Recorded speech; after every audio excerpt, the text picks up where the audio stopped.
Fitness Podcast, the show about all things related to food and fitness. Follow the show on Instagram, Facebook, and YouTube at food.fitnesspodcast. We are your hosts, Jessica White, Jackie Vandertoon, and Dave Marshall. On today's podcast, we have local food champion Gary Skinn. Gary is an advocate for local, fresh, and nutritious food movement in Orangeville. He is very community-minded. He is the manager of the Orangeville Farmers Market, Orangeville Blues and Jazz Operations Manager, and owner of Gary's Urban Farms. He also is a recent award recipient of the 2020 Town of Orangeville's Environmental Sustainability Awards. So Gary, congratulations on your award, and thanks for joining us on the show today. Thank you for having me. So let's start things off with some of the basics. So can you share with those of us who aren't familiar with the lingo, what exactly is urban farming? It's just kind of a new moniker, I guess. But for me, it's grow food on any viable spot you have, from if it's your balcony to your front yard to your side yard, and just try to grow as much food as you possibly can with the time constraints that a busy life allows. I'm kind of fortunate enough where my two main positions, my two sources of income, are kind of a stay-at-home jobs. So I get to be at home quite a bit and look after my gardens. But yeah, essentially it's grow as much food in any viable space that you can. I love it. So can you share what sparked your interest to start urban farming? I mean, it's not something where it would come across someone's mind just to start digging things up, or is this more than a home garden, and how far did you take it? Well, we've just recently moved, but my old place is kind of a famous place where if I told people my address, they're like, "Oh, you're that place." I think I know which one it is. Yeah. So it started back before I even had a house. Obviously 9/11 happened, and the fallout from 9/11 happened. I kind of got angry with the world, and I was like, but I need to do something. Protesting that's not really my thing. And then I just kind of got onto the idea that you got to think globally and act locally. And what can I do? And for me, it was, I can grow my own food. I can get involved in my community, start community gardens. I want to see more food grown across people, in front yards, balconies, and we're seeing it. Obviously, when COVID kicked in last year, the amount of people that started gardening, it went through the roof. And again, it's continuing this year. I don't know if you're aware, but the town of Orangeville did a program this year where he provided $50, and then town gave you some soil, some lumber, and a little bit of gardening advice, and started a little Facebook group. But they had 93 people sign up. To me, that's huge. 93 people who most of them haven't gardened before, started gardening, and then they created this little group, and now they're sharing ideas on Facebook and pictures and stuff like that. But to me, it was about doing something positive in the world to change things. You can only boycott Walmart so much, right? So would you say that urban farming and gardening are interchangeable titles, or are we talking different things on different scales? So there's gardening, and that's been around for a long time, but farming is kind of where you kind of take it to the next level, and you're growing a lot of food. And you try to grow. For me, I was at my old place. I was probably somewhere about 35% of my total food consumption over the year was grown on my property. It kind of kept going up and up and up, and we moved, so it's gone back down, but it's already going up this year. I've expanded, and I'll keep on expanding. But yeah, it's trying to grow as much as you can. You think, I remember I had a chat with some Mennonites, a few years ago, and I asked them, so you guys try to grow as much food as possible. When it's the end of January, what are you eating? And the answer was apples and potatoes. That's what they're eating, in January. So I'm like, okay, what can I do? So I grow a lot of apples, and, I'm not a huge potato guy, but I grow some potatoes. But yeah, I grow, I freeze things, dehydrate things, it's, and I'm still learning. Like that's the beauty of it, and trying new things. So I love it. I'm a huge community advocate. I come from a very small town. And when I talk small town, you can't even find it on Google Maps. Like that's how small it is. And one of the things I loved about it was we had a community garden, and we just each went down and just, cleaned out the garden and planted. But what I loved about it is if you didn't have any money, nobody cared. You just went in and you picked, like if you needed some potatoes, you just dug some potatoes for your family. So I love that sense of community that you were talking about. How do you see, and I love what Orangeville is doing as well, how do you see, or do you see some community and urban gardening kind of come together? Is that something that's possible? Because in my mind, I see urban as big city towers with people kind of in their own silos. So do you see anything where they kind of can meld together? Yeah, I definitely. I think it's expanding. So I was involved in getting the community garden and orchard going in Orangeville. We have well over 100 food-bearing trees there. There's raspberries. There's herbs galore. Obviously you can plant things. There's the stuff for the food bank, but it goes beyond that. Like there's people that are, like for me, planting stuff where they're probably not supposed to plant stuff, but we're doing it anyways. Like planting along walkways and stuff like that, and sharing with the community, because a little part of me worries in the future that should any kind of pandemic happen where there's economic collapse or anything like that, so there's going to be some people that are going to struggle, and having a few apples can go a long way for some people. Most of us are fortunate enough not to have to worry about that, but there's quite a few people that have to worry about where their next meal's coming from. And the food bank does grow a row, share a row. I can't remember the exact term that they use, but and lots of people are doing it, and they're sharing with the community. They're, one of the best parts about my garden is, at the previous place it was right there on the corner. The amount of people I talked to, just like, because of you, my kid wants to grow a garden, or I have a kid that walks past and say, I love your raspberries. Like that's the type of thing that, is that be the change, it's that ripple in the pond. There's that pebble goes in, and next thing if I spark an interest in 10 people growing more food, then I think I've done a good job. So I love it. We planted zucchinis in my front yard last year, and I actually wanted people to pick them because we have a deck and I like sitting out and talking to people. So I should have put a sign out and said, help yourself. But you know how zucchinis are, right? Zucchinis, everybody has them. And when you have them, yeah, totally. Gary, what are some current trends and markets for urban farming concepts that you've seen? Well, I think definitely it's taken off. Like, so that's the biggest trend, is it's really taking off, which is great. People are doing they've learned, you can grow a lot of food in a little space. It's not the traditional grandma and grandpa garden.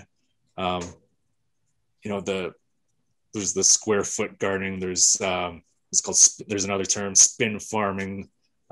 So there's lots of terms, and there's lots of people out there doing YouTube videos, and there's books, and there's a lot out there to digest. And before I had a house, I've grabbed those books and I've watched those videos, and I immersed myself in that. And then when I got my house, I started off with a little garden and just kept getting bigger and bigger and bigger. And, people were like, what is this guy doing? I put raspberries right down the sidewalks, and, I got grapes hanging down right beside the sidewalks. And, I took over the boulevards growing mint, and, there's lots of things out there that you can kind of delve into. But I think the biggest thing is that more and more people are doing it each and every year. And I think that's great. That's music to my ears. Love it. And you do mention something about like YouTube and videos and all that kind of stuff. And I'm a huge foodie, something that I've always enjoyed. And I do track certain channels, and some of them come up, and you see people who've moved into a new condo building. For example, there's a couple who live in BC, and their building has rooftop gardens, and that's how the building was designed. And I think that's fantastic. So like a storage shed in the basement, these people have gardens upstairs on the rooftop, and some of them don't use it, so they'll let their neighbors use it. Next thing you know, one couple has 3 different plots, and they're growing all this stuff. And different cities, we've been to a couple of places in Europe, and yeah, they're putting beehives on top of rooftops, and they're putting gardens on top of them. And I love the fact that it's closing the gap of food. It's making people closer to where their food comes from, and it's getting people more involved in it, which I think people appreciate a lot more. Yeah, definitely. The whole rooftop gardening thing, there's a whole market out there that is waiting to be tapped, and it's just starting to be tapped. You can see there's a company, a grocery store in Montreal, that they're growing their greens on top of the roof. Like, that's just a great idea to grow the vegetables that you're going to sell below you. I think that's brilliant. I'd like to see more of it. And there's lots of people out there that have, shipping containers that they converted into, microgreens and hydroponic farms. There's so much out there that it can be a little overwhelming. There's that much out there, but yeah, there's lots of information on YouTube, and you hit Google and yeah, there's a lot there. And I've got my own books that I reference that I've picked out over the years. That I I don't want everything in here. I got to look in a book, and it helps me out. And if you get stuck on something, Google it, and there's the answer will come out. Yeah, and I think it's amazing, and it's really surprising too. But just the amount of yield that you get growing in a small space. Mm-hmm. So I have a fairly small in-town piece of property, and I did raised garden boxes last year. So it was the first year that I really started doing more gardening at my own house. And my parents have been gardening for years. They have like probably a 20 by 40 foot plot that they rototill and plant, and that's their garden. So last year, my dad, every time I went to go visit, he's like, "Oh, do you want some peas? Do you want some beans? I know you don't have you don't have that much in your garden." I'm like, actually, I probably have just as much in my garden that you do, but I'm doing it vertically, and it's a huge space saver. But I was actually really surprised by the amount of food that I could grow in such a small space. So what do you think? Obviously, we've talked about how everything is expanding, but what do you think is the future of urban farming? I think more municipalities are going to get involved in it, like what Orangeville did this year, and having a program where 93 people sign up to grow a garden, and they're like, well, it was such a huge success. Obviously, we're going to try it again next year. And I think they got the idea from Brampton, who did it last year, who probably got it from another place. It's just going to keep on going. Like there's, now in Orangeville, you can have backyard chickens if you want, and things like that. It's just going to keep on growing. When people see that, the pandemic was a little bit of a wake up call that, I want to be a little bit more connected to my food, so that maybe when I go to that grocery store, I don't have to worry so much. It was kind of unfortunate. Last year was our first full summer in our house, and I'm like, oh, what a year to leave because our old house was, I had a freezer full of raspberries all season long. Like I'm picking the next seasons, and I still have raspberries from the last season. And I was like, oh, what a year to move. But, I worked hard on expanding it. And then hopefully this winter, I'll have a freezer full of raspberries again, and a freezer full of strawberries and tomatoes and peppers and things like that. But yeah, it's the growth of it I hope keeps going and going, and a non-linear curve. I hope that, I'd like to see every backyard have, even if it's just a little 4x8 little raised bed, or if you're in a city, every balcony has, one person's got a tomato plant, your neighbor's got a few pepper plants, the next guy's got some basil, and you kind of get together and you do a little swap. And it's about coming together and sharing ideas and meeting your neighbors, being outside, not in front of a TV all evening or on a screen. it's, you know, getting your fingernails dirty, getting, you know, you get a little immunity kick with your getting in the dirt. So that's awesome. I'm up in Shelburne, and Shelburne just launched a new community garden up here. So I've been walking the dogs past it every day, and it's so nice to see how everyone can come out. Those who don't have a yard can come and, or those who do still can come and help out at the community garden. I love it. It's awesome. I also like how you get so excited about this, Gary, that you lose words. Like it's fantastic. Sure. And I love that kind of excitement, because that's not something you can fake, right? That's genuine passion. And clearly you're super excited about the highs. So I'm going to be the devil's advocate, and I'm going to throw it out there. What are some difficulties that maybe some people run into, or challenges when it comes to vegetable gardens and urban farming? For me, last year, personally myself, I struggle with pests, bugs. That's a big challenge, and that varies year to year. You know, moving to this new place, I have to deal with a little bit more of the wildlife. You know, there's rabbits and there's chipmunks a little bit more. You know, there's more of them around. But you know, there's lack of rain. You know, it's kind of dry right now. We had a little bit of rain last night, but the farmer in me is like, oh, it wasn't quite enough. You know, I could go for some more. You know, I'll do my little happy rain dance when we get a little bit of rain. But yeah, there's lots of challenges, and that's part of being at the mercy of Mother Nature, and that's something that's enjoyable. You're connected to nature. You're like, okay, it hasn't rained, or oh no, it's rained too much, or it's been too hot, or it's been too cold. You know, that connection with Mother Nature is something I thoroughly enjoy as well. But yeah, there is a lot of challenges. That things can go wrong. People often ask me, like, you know, what's the easiest thing to grow? And, you know, everyone kind of thinks tomatoes is what is the easiest thing to grow. Tomatoes is one of the trickiest things, that the slightest little thing can go wrong and wreck your, you know, you got hundreds of little tomatoes on your plant, and then you come out 2 days later and they're all rotten or split, and it can happen so quickly. Yeah, there's a lot of little things, and you learn. And that's the best part about it, is you get your kids involved and they can carry that on. And it's a big science experiment. And that's something else I love about it. So to piggyback on that, being how some of these, a lot of people who live in subdivisions, you hear these commercials before of like, I think you had to call someone, like having the scan before you dig.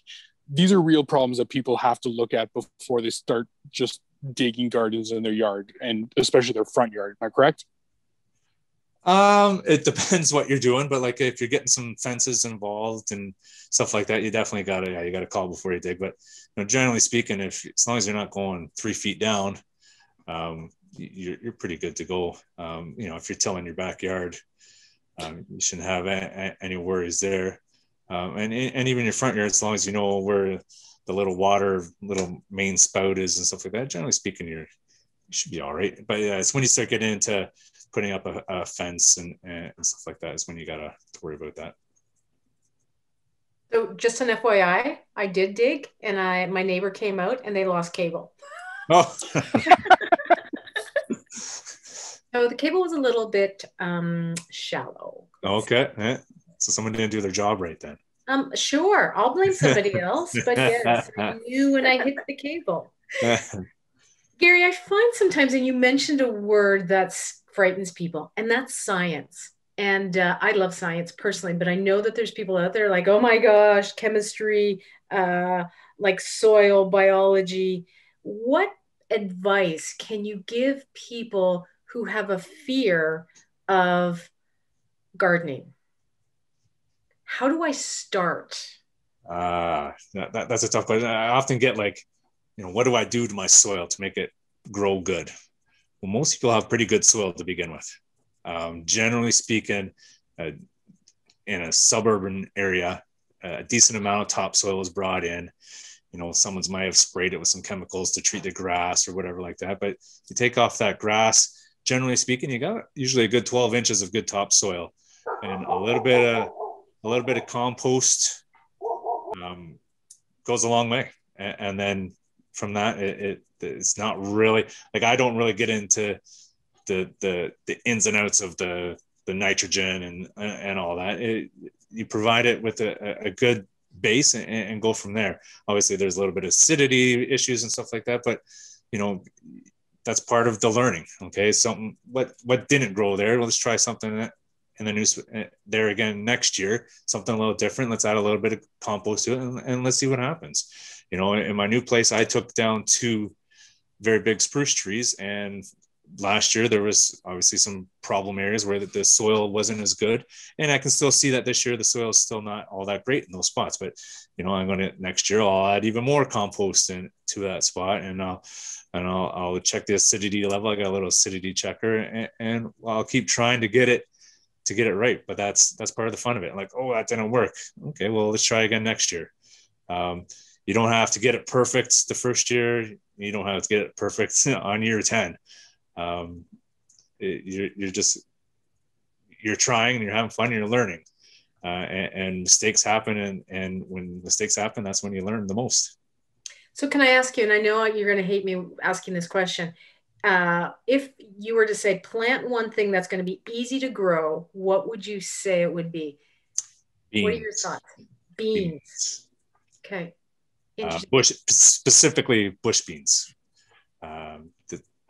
Obviously things can go still wrong with them. Last year I had a lot of bugs on my beans, but even then I still got quite a few beans despite the amount of bugs eating them.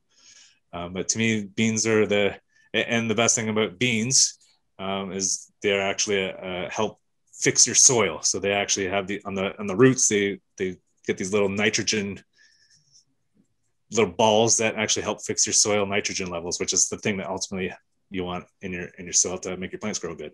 But yeah, beans is probably the thing I would recommend to grow. Good tip.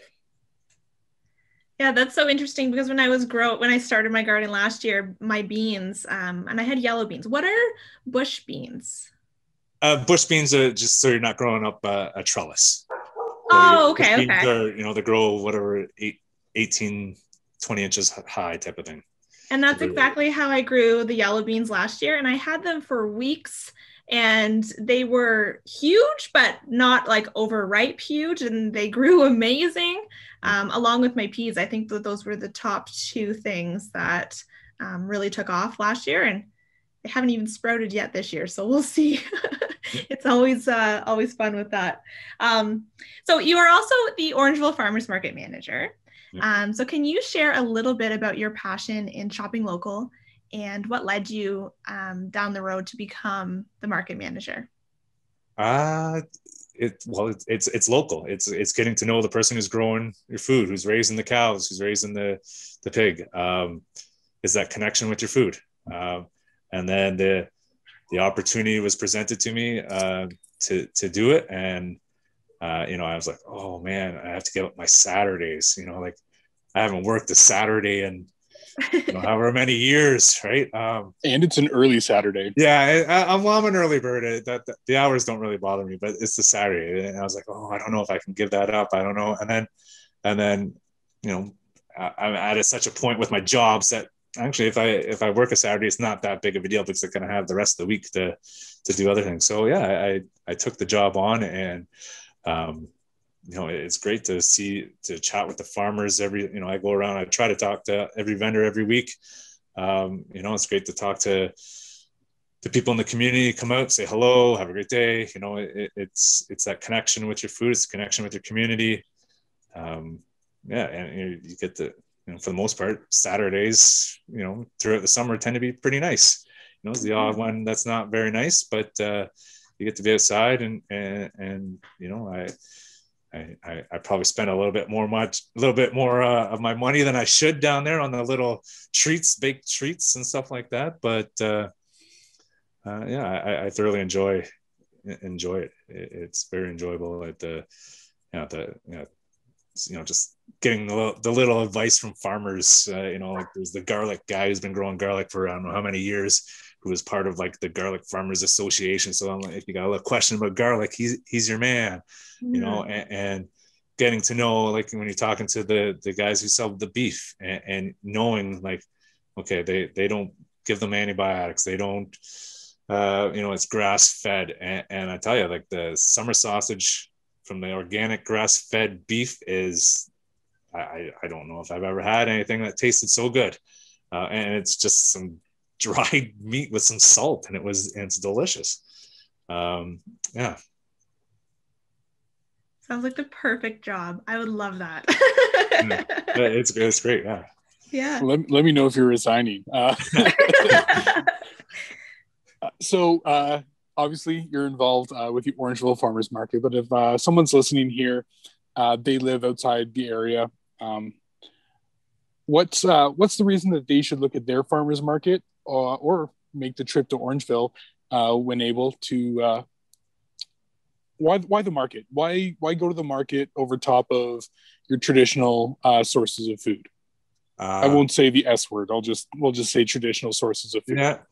For me, it's your connection. It's knowing that the food hasn't traveled very far, and in a pandemic, knowing that it's been touched basically by one other person before it gets to you. Particularly during these times. But yeah, that connection of getting to know the person who's taking care of that food for you and giving them your money. I don't know, that connection is just, that's what even before I was the manager, I loved going to the market to talk to that farmer, and they're trying to sell to the next person that's behind me, and I'm busy chatting them up. But that connection with your food is, I don't know, it makes the food taste better, and it's and some say that there's studies that saying knowing your food, it's more nutritious for your body too, right? So go to your local farmers markets. There's lots of them. They keep popping up year after year. I know Shelburne's, they struggled with the pandemic, kind of slowed them down, but they got something going on again this year. There's lots around. They're down in the cities, we've made trips down to, my son has to go down to Sick Kids Hospital every once in a while. And, they have a farmer's market once a week inside Sick Kids Hospital. I actually saw one that pops up under an underpass of a highway. Yeah. I was like, that's brilliant. Yeah. So, there's lots of them out there. Getting to know your farmers and knowing where your food comes from is it's a great feeling. Okay, no one's listening. It's just me and you. When's the best time to visit the market? Yeah. Come on. Yeah. First thing in the morning, right before they close. When's the best time? 8 to 9. 8 to 9? Yeah. Right on. Yeah, because first of all, there's not too many people there between 8 and 9, and your food's freshest then too, right? So you get home and it's even fresher. So I like it. The secrets. I love it. Gary, again, you mentioned the word community, and I so love community and breaking bread together in a time where we just don't see community anymore. If I'm brand new, and one of the things that I'm embracing and I'm growing to love, I do love it actually, is the amount of people that we have come to Orangeville who aren't from here. I do a lot of trail running and walking, and I see lots of people coming. So if I'm coming from outside and I've never been to a farmer's market before, what can I expect when I go into a farmer's market? There's lots of smells and sights. We have some ready-made foods there. You can get some falafels, you can get some samosas. There's some Caribbean food. We have some live music, which doesn't get to happen very much right now. There's so much, all the vegetables you can get, the fresh produce, the meats, having a pepperette while you're walking around just looking. You can get coffee there.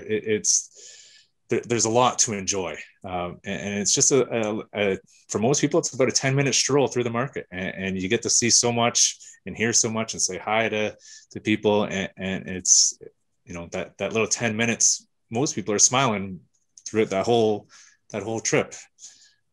Seeing kids running around and there's a lot of dogs. It's a nice experience. it's a lot more enjoyable than walking into a door and just aisle after aisle of box stuff. So I'm going to ask some logistic kind of questions because you mentioned about dogs. Okay, so people bring their dogs. Do I bring money? Do I bring my bags? Do I not bring bags? Do I wear a mask? Do I not wear a mask? Is there hand sanitizer? Like, if I've never been to one before, what do I need to prepare to come to the Orangeville food market or any food market when we're in a pandemic? So our market is run fairly smoothly. We have hand sanitizer at the door. Masks are not mandatory at the market. Highly recommended because you get less than 6 feet when you're doing your money transactions. You bring your dog, make sure you have water for your dog. There's a few vendors that sell dog treats, and there's another vendor who is the dog lover. He'll toss your dog a little bit of a pepperette.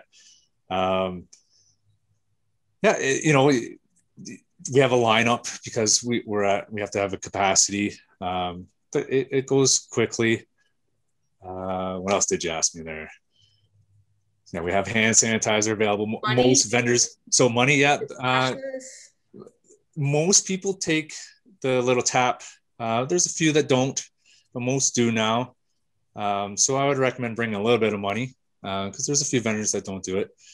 But most, yeah, I would say, so right now we're about 26 vendors. I would say that 24 of them take the tap. We encourage that. But yeah, bring a little bit of money and, you got a little bit of change for a coffee. It's, it's $2 or $3 and it's a nice experience. But yeah, like I said, we had the health inspector there this past week, and he thought we did a very good job at we have spacing in between the vendors. There's arrows in the parking lot. We have a controlled entrance. We do have people that can still, it's outside or outdoors, so people can kind of get in past the barriers, but we keep it, we go through and we do a count to make sure we're in the capacity limits, and we think we do a pretty safe job. We are in a pandemic, and we are aware that some people are quite fearful of it, and there's other people who aren't quite as fearful, and we try to respect everyone's positions, and we just want everyone to enjoy themselves. Okay. And some people aren't going to enjoy themselves because they'll see someone not wearing a mask and feel that they should be wearing a mask, but we're following the recommendations from public health. I have one really odd question because I really never know the answer to this. Do I tip?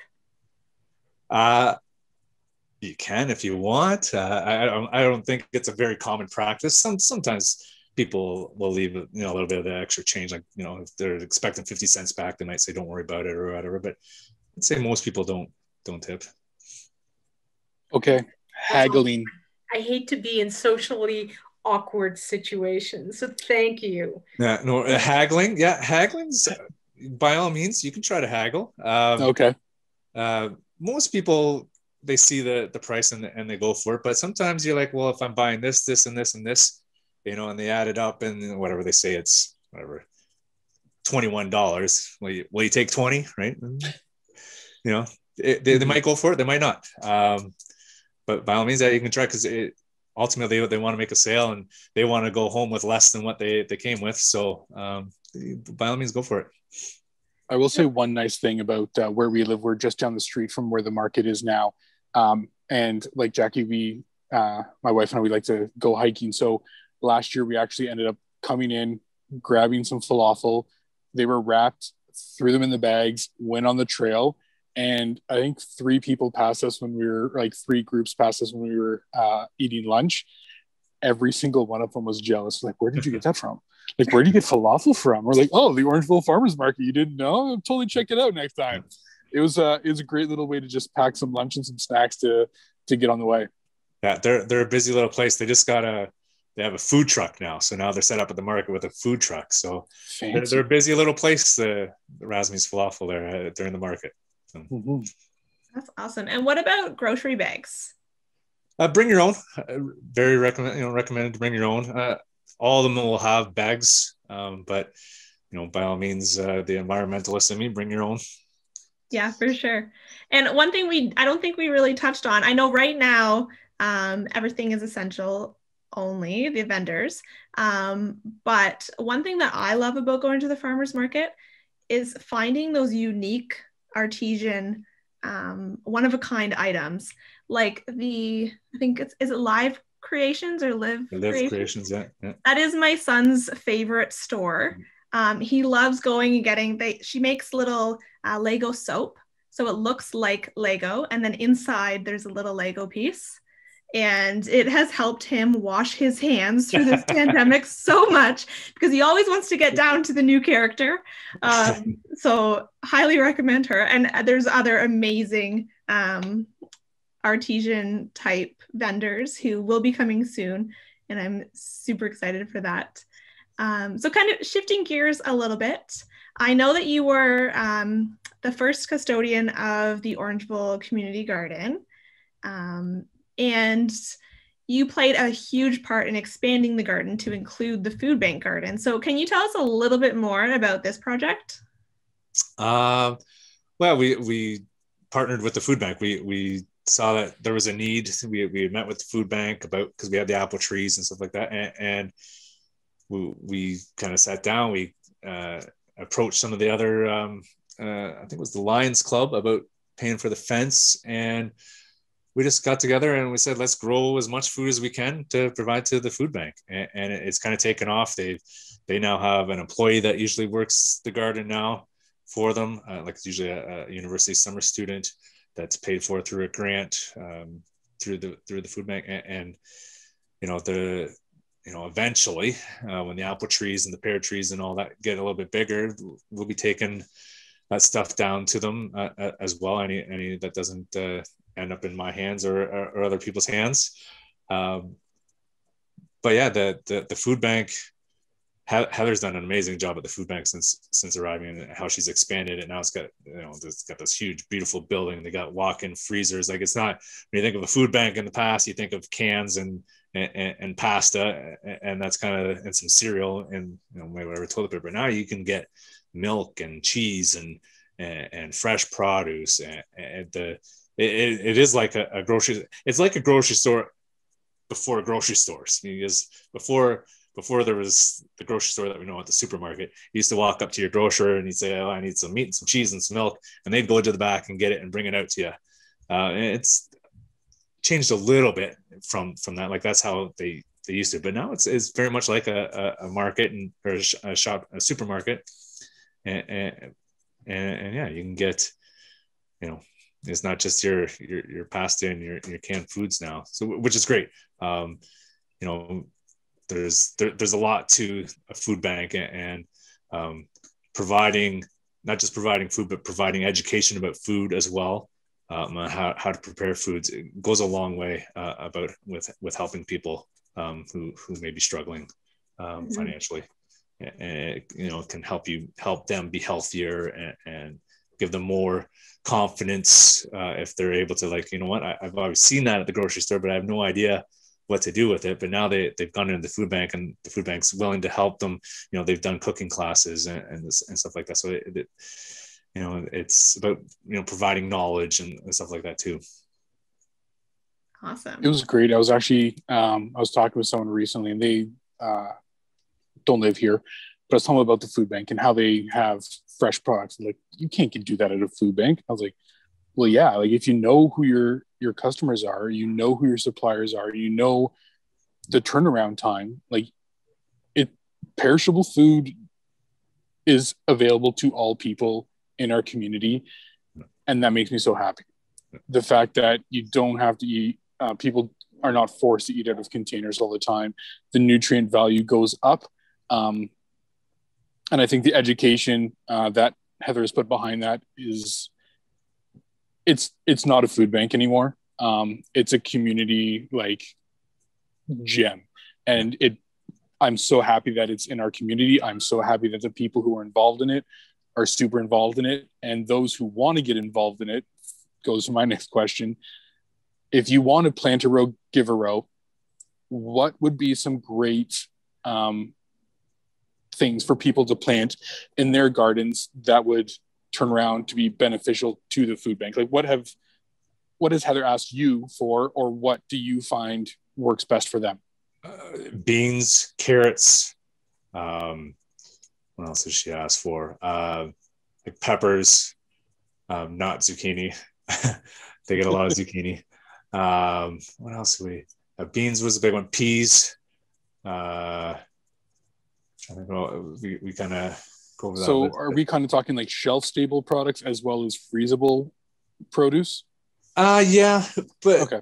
But definitely, like, you know, carrots, they can sit on a shelf in it for quite a while, right?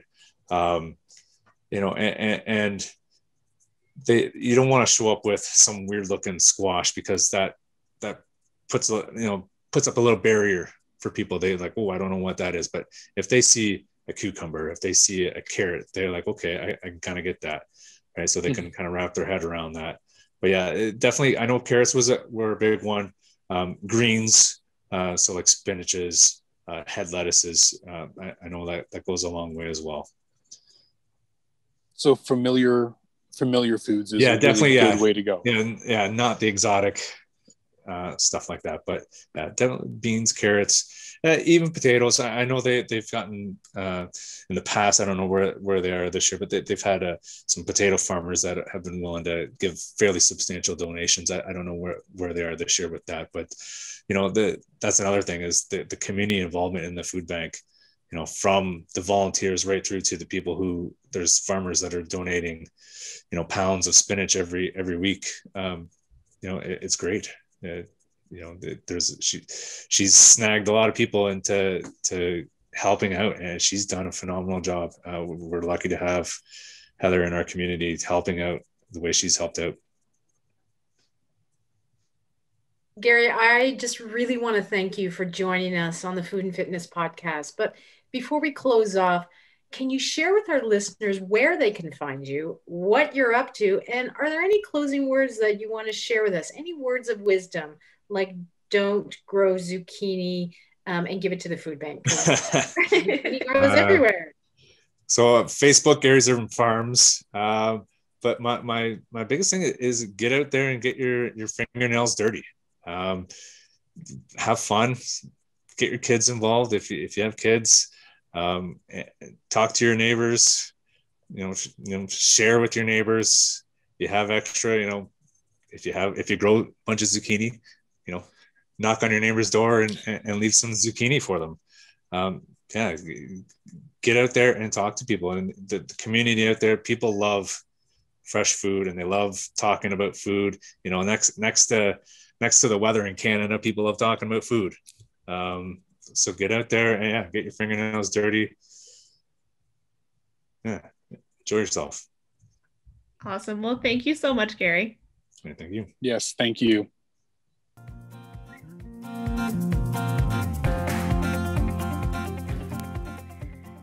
Okay, so now it's time to talk about our personal health journeys. At the end of each episode, we connect and chat about our goals. In past episodes, we have defined our personal SMART goals, barriers that we have overcome, SMART short-term goals that will lead us to our long-term goals, and our progress. So today, let's talk about our progress and what motivates us personally to accomplish our goals and the real why that we are doing this. So Jackie, how are things going with conquering your goal, and what is the reason why you are doing what you're doing?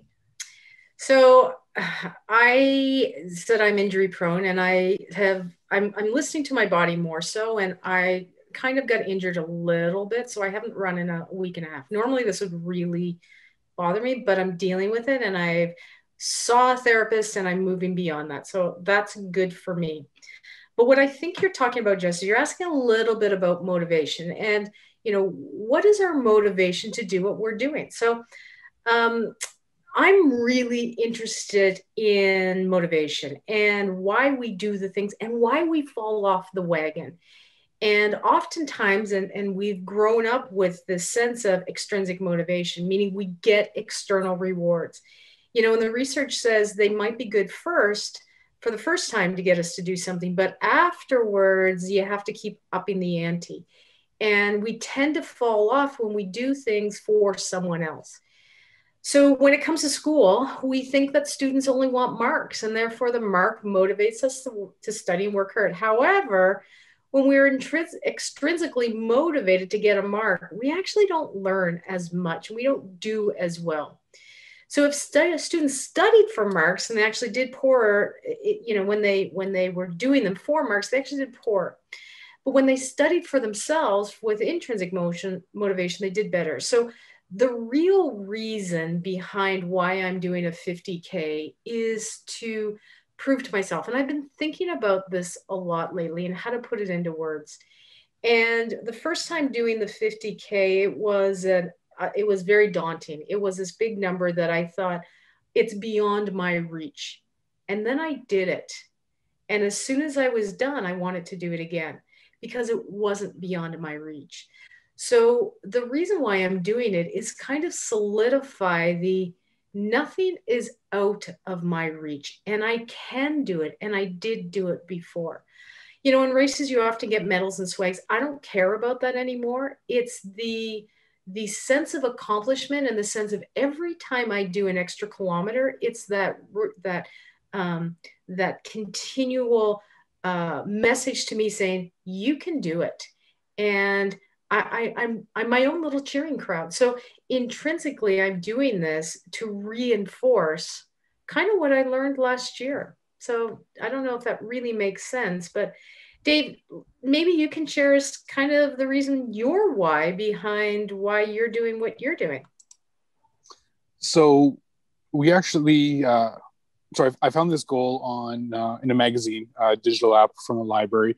Also, check out your library to see if you can get free digital magazines. It's a great option. And they had a 1,000-mile challenge. And this is something that this trail running magazine was doing. You could always send it in. And I opened my mouth and told my wife, who's actually just sitting not too far from me, about this goal. And she's like, yeah, I totally think that we should do that for 2021. So we're like, oh okay, yeah, let's do 1,000 kilometers. And I think the goal was just to achieve it, was the original plan. But I think as we're going further and further, I think we're not crushing kilometers all the time. We're adding more kilometers on a run because we are doing a majority of our walking between work and dinner, after dinner and bedtime. So you can't crush, 10, 12K in an evening at the pace that we're going. But we're walking faster. We're noticing that, which is really great.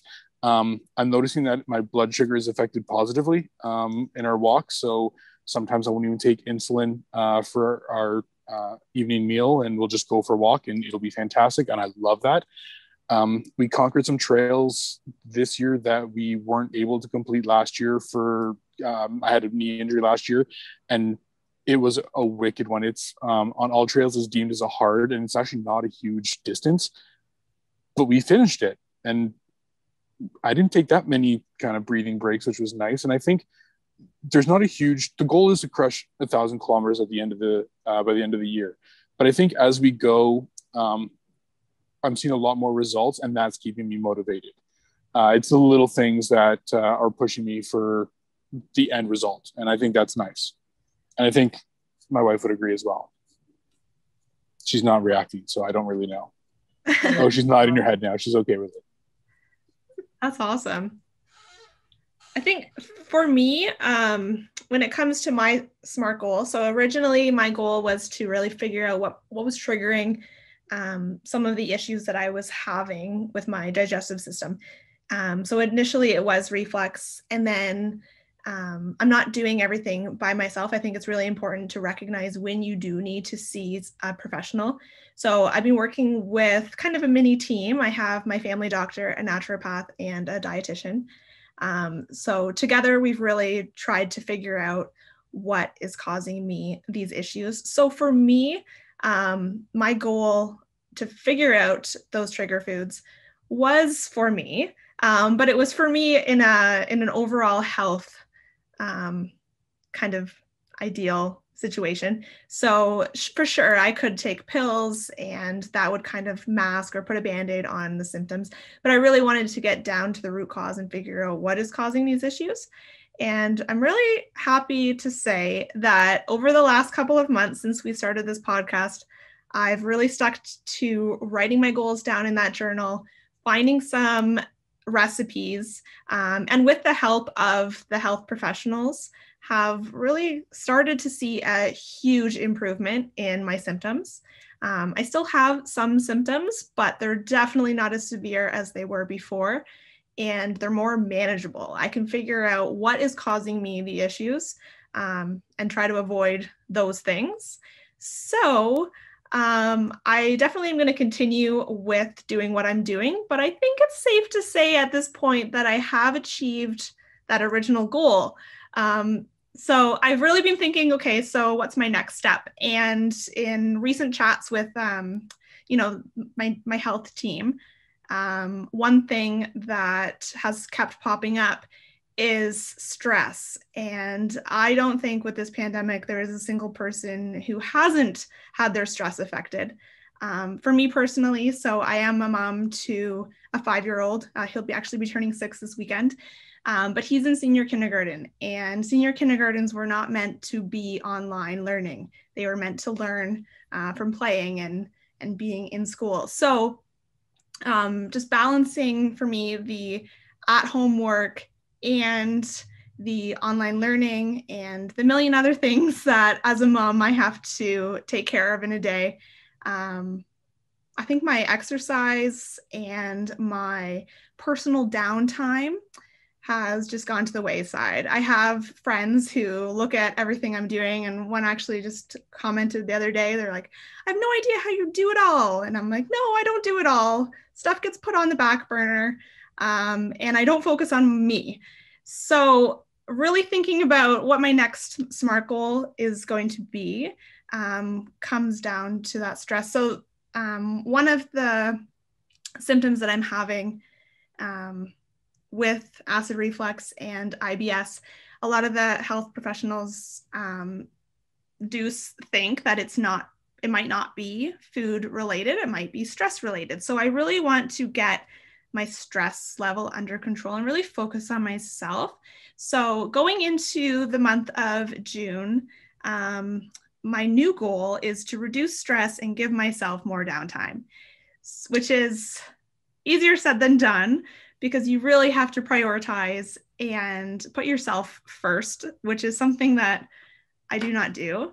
So I know it's a little different than what you guys had chatted about, but I just kind of want to go over what my new SMART goal is and kind of define that. And I think from there, it will come out with what the why is, which I think I kind of touched on a little bit of why I'm doing this. But yeah, so starting with the S, starting today, I will practice at least one stress reduction exercise each day for 1 month. And I'm just going to start it with the 1 month time and then adapt and see how things go. But I'm going to keep a journal to keep track when I notice myself getting stressed. And also I'm going to keep wearing this little guy on my wrist, my FitBit, to keep track of my daily exercise. And it's going to prompt me, let me know how things are going. I'm going to take daily walks or bike ride, or an exercise class if and when hopefully the gyms open up, and focus on my breathing when I feel stressed. I'm going to research different ways to reduce my stress and discuss my goal regularly with my support team.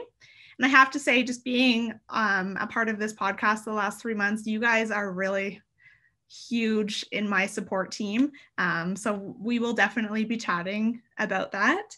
And in 1 month, I'm going to reevaluate my goals and see how things go and change and adapt from there. I love it. Love it. Specific. Can I give you think about this? Can you rate your stress on a daily basis? 0 to 10. 10 is the maximum amount of stress you've ever felt. 0 is comatose. See, I think I'm really good at just pushing things to the side and saying, oh, it's fine. Everything's fine. But I know it's not fine. I know that while I'm trying to work and get my work done, while my little guy is like, hey, mom, what is 3 + 7 + 5? When he's supposed to be paying attention to language, while everything else is going on. That point of my day is probably an 11. But if you ask me, I'll just say, oh, everything is fine. It's all good. So I think I really need to be more aware. And I think that's where the journal and writing down those moments is really going to help me, because I really do try to kind of fluff things up and make it seem like it's all good. But there are moments that are hard and difficult. And I think just being more aware of how those are and how I can kind of change what I'm doing in those moments to reduce some of the stress, or just take a break and say, okay, this isn't working. Let's go do something else in those times. But really just being more aware of all of that. Because I try to sugarcoat everything and say, oh, I'm not stressed. It's all good. But, as a mom and working from home, online learning, it's not easy.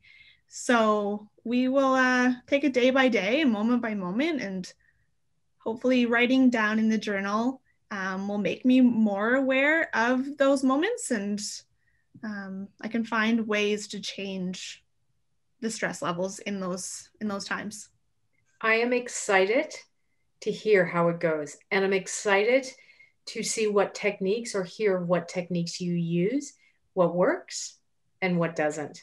And I think, as I mentioned, a couple of weeks ago, there are a million, and I know I'm being conservative, other people who are in your boat. Mm-hmm. There's at least one here. I don't know if there's two, but definitely me. Two. So we're excited to learn from you as well. That's awesome. Well, thanks, guys. So I'm really excited to see how our goals all together, which are very different, how we can tackle those and kind of lean on each other for support over this next little bit. So until next time, we'll talk food. We'll talk fitness. And we'll do it together. Thanks for watching this week's episode of the Food and Fitness Podcast. Tune into our next episode where we sit down to talk with Tracy Stewart, a two-time world rowing champion and Olympic bronze medalist who also has her Master's of Science degree, holds a chef's diploma from the Natural Gourmet Institute in Culinary Arts, and to top it off, she is married and mom to 2 little girls.